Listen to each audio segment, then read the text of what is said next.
আমি এই ডেজার্টটা করি ঈদে। এটা রসমালাই পুডিং মতো, এত মজা হয়।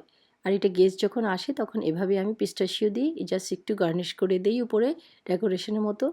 বাট এটা আমি দেওয়ার আগে এক পাশ থেকে খাওয়া হয়ে গিয়েছে, আর এটা এত বেশি মজা হয়। এটা আমি এভরি ঈদে করি, আর আমার পাকিস্তানি ফ্রেন্ডের লাইক বেস্ট, লাইক এত পছন্দ করে, তো ওকে আমি দিচ্ছিলাম। मैं डाइट नहीं करती ईद में।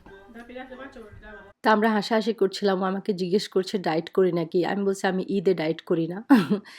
আর এই ডেজার্টটার একটা সবচেয়ে বেস্ট হলো, আপনি খাওয়ার পরে আপনার গেস্ট আপনাকে বলবে যে দিয়ে দেন, সো আমি সেটাই করছি, পার্সেল করে দিয়ে দিচ্ছি।